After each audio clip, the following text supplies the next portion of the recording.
유튜브 시청자 여러분 안녕하세요. 중학교 수학을 강의하고 있는 이한희 선생입니다. 네, 저번 시간에 1차 방정식의 활용에 대한 문제를 몇 개를 풀고 가자고 말씀을 드렸는데 약속을 지키기 위해서 이렇게 오늘도 하나를 찍어봤어요. 한 3문제 정도 간단하게 풀어보고 그렇게 마무리를 짓도록 하겠습니다. 여기 보시면 연속한 세 홀수의 합이 69일 때 가장 큰 홀수를 구하시오. 이거 뭔가 잘 알려주지도 않고 되게 이제 여러분들이 작년에 초등학교에서 이제 중학교에 올라오면 뭔가 좀 문제 설명이 불친절한 것 같은 그런 느낌을 받아요. 이제 뭐 여러분들하고 좀 더 친해졌다 뭐 그런 느낌일 수 있겠어요. 그래서 연속한 세 홀수니까 어떤 하나의 홀수를 뭐 x라고 이렇게 둡시다. 그러면 x보다 더 큰 바로 그 다음에 있는 홀수는 뭐가 될까요? x 더하기 1이라고요. 네, 그렇게 보면 다시 한번 생각을 해볼게요. 요게 홀수다라고 했으면 홀수에 2를 더하면 요 놈은 어떻게 될까요? 네, 짝수가 됩니다.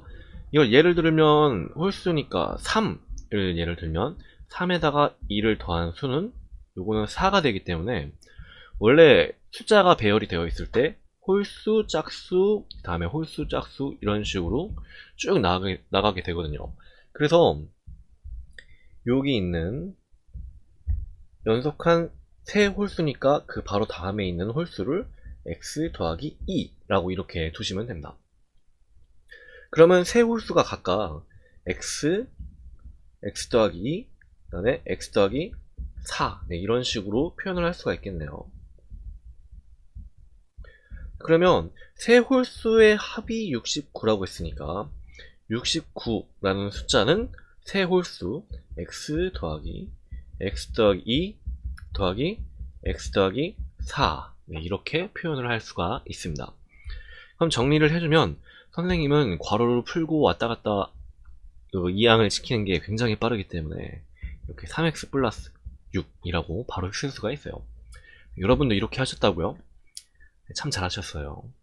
네, 이거를 이제 6을 왼쪽으로 이항을 해서 정리를 해주면 63은 3x 그래서 x는 21이 나오게 됩니다. 네, 이렇게요. 뭐 이 식을 굳이 요 놈을 왼쪽으로 요 놈을 오른쪽으로 넘겨서 이항을 시킨 다음에 만약에 가령 이렇게 마이너스 3x는 마이너스 63이라고 한 다음에 x는 뭐 21, 뭐 이렇게 해도 상관은 없지만 이제 여러분들이 요 마이너스 부호라는 게 왔다 갔다 하게 되면 이제 등식 이외에 나중에 중학교 2학년, 3학년 때 부등식을 배우게 되는데 이 부등식이 마이너스가 들어가게 되면은 부등식의 부호가 바뀌기 때문에 요거를 좀 부등식 하는 경우에서 실수를 할 수가 있어요. 그래서 이렇게 이 상황에서 뭐 결과적으로 여기 있는 이 식은 완전히 3x는 63이랑 똑같은 얘기잖아요. 그래서 이 좌우를 바꿔서 한 번에 약분을 해주는 3을 나눠주는 이런 활동을 할 수가 있습니다. 간단하죠? 그러면 이제 구하려고 하는 수는 가장 큰 홀수니까 가장 큰 홀수는 아까 처음에 요걸 얘기를 했었죠. x 플러스 4 연속한 세 홀수니까 x가 x 플러스 4보다 뭐 클 수는 없겠죠.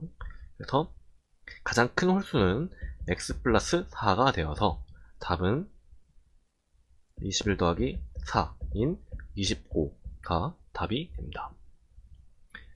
간단하죠? 그 다음 문제. 영민이는 문구점에서 볼펜을 사려고 한다. 15자루를 사면 1,500원이 모자라고 10자루를 사면 오히려 1,000원이 남다. 볼펜 한 자루의 값을 구하시오. 이게 되게 복잡해 보이는 문제 같지만 뭔가 우리가 지금 하는 1차 방정식이라고 하는 거는 단순하게 생각하셔도 돼요. 모르는 거를 여기 뭐 구하려고 하는 놈을 이걸 바로 x라고 놓고 바로 생각을 하셔도 됩니다. 물론 이게 바로 중학교 2학년, 3학년 넘어가게 되면은 구하려고 하는 놈부터가 잘 안 보이는 그런 불상사가 발생을 하게 되는데 여러분들 수학은 가장 간단한 것부터 할 수 있는 것부터 차근차근 올라가야지 갑자기 안 하다가 뿅! 하고 그런 어떤 그런 뜬금없는 그런 아이디어가 나오고 그러지는 않습니다. 그렇기 때문에 이 중학교 1학년 수학부터 창작을 하시면 중학교 2학년, 중학교 3학년, 혹은 이제 여러분들이 고등학교 1, 2학년에 올라갈 때까지 그렇게 크게 무리 없이 학교만 따라가도 충분히 할 수가 있어요. 물론 고3은 조금 어렵습니다.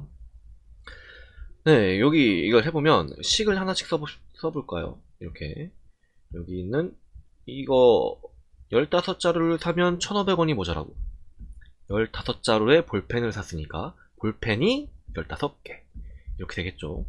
15자루의 볼펜 더하기 1,500원이 모자란다 라고 했으니까 이거를 더하기가 아닌 빼기 1,500원 이렇게 써줘도 뭐 상관없겠네요. 그 다음에 10자루를 사면 1,000원이 남는다. 이거는 10자루의 볼펜을 사면 1,000원이 남는다. 이렇게 표시를 할 수가 있습니다. 이건 두 개가 다 동등하겠죠. 내가 15자루를 샀을 때 내가 가지고 있는 돈이나 10자루를 샀을 때 내가 가지고 있는 돈은 똑같으니까요. 그러면 이 항을 해서 표현을 해주면 요거는 x와 관련된 놈들은 오른쪽, x와 관련되지 않는 놈들은 왼쪽으로 이항을 해줘서 15x-10x는 1000 더하기 1500, 네, 이렇게 풀 수가 있습니다. 정리해주면 간단하게 x가 100이다 이렇게 나올 수가 있습니다.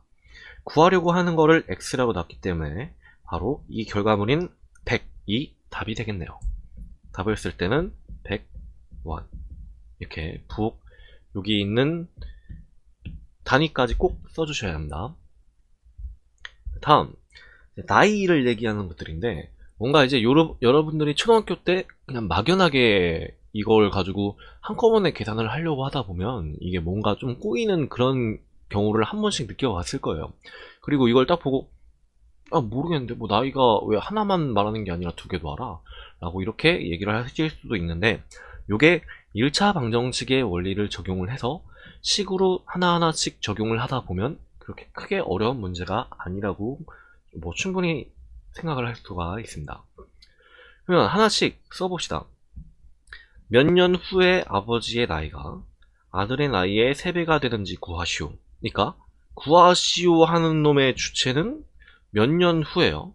몇 년 후를 이렇게 x라고 둘 수가 있겠네요. 물론 연이고 후니까 뭐 플러스 x 이렇게 표현을 해주면 되겠다. 그죠? 그러면 일단 올해의 아버지의 나이가 48세고 아버지의 나이인, 이걸 이렇게 해봅시다. 아버지의 나이가 아들의 나이의 3배니까 아버지의 나이는 48세, 그 다음에 여기서 몇 년 후가 지날지 모르겠습니다만 이렇게 몇 년 후가 지난 이 x의 나이가 있을 거고요. 이렇게 몇 년 후에 지난 나이는 이렇게 아들의 나이의 3배니까 이 3배는 아들의 나이에 붙어야겠네요. 아들의 나이는 몇 년 후에 아들의 나이니까 12에다가 x를 더해준 것만큼 해줘야 이제 이 몇 년 후에 지나갔을 때 나이가 되겠죠. 뭐 이렇게 크게 어렵지 않은 부분들인데, 이게 아버지의 나이가 아들의 나이의 3배, 그러니까 아버지의 나이가 아들의 나이의 3배, 이런 식으로 표현을 해주시면 됩니다. 물론 뭐 지금은 아버지의 나이, 그 다음에 아들의 나이는 12, 그러니까 여기 이 두 개의 관계가 아들의 나이의 4배가 되는데, 여기에서 아들의 나이에서 얼마만큼 더한 거, 그 다음에 아버지의 나이에서 얼마만큼 더한 만큼의 시간이 지나가면 요 두 개의 나이가 3배로 이렇게 줄어들게 되는 경우를 알 수가 있게 됩니다. 물론 뭐 요거는 분배 법칙을 이용하여 수를 풀면 간단하게 풀 수가 있겠죠. 2x는 12, x는 6이더라. 이렇게 하시면 답이 됩니다. 1차 방정식의 활용 문제를 한 3가지 정도만 간단하게 다뤄봤어요. 근데 이게 어떻게 그래서 제가 직접 여러분들이 푸는 걸 보고 어떤 식이 어떤 어려움들이나 이런 게 있을지 정말 사람마다 제각각이 있거든요. 뭐 이거를 제가 알 수 있는 방법이 없어서, 만약에 혹시나 이렇게 더 궁금하신 점이나 아니면 좀 더 하는 데 있어 문제를 푸는 데 있어서 불편한 사항이 있었다면 별로 그렇게 언제든 고민하지 마시고 이렇게 댓글을 남겨주시면 제가 기회가 되는 대로 답안을 달고 혹시 좀 더 설명이 필요한 부분은 영상을 찍어서 이렇게 추가를 할 수 있도록 하겠습니다. 네, 오늘은 여기까지 하겠습니다. 여러분 수고하셨습니다.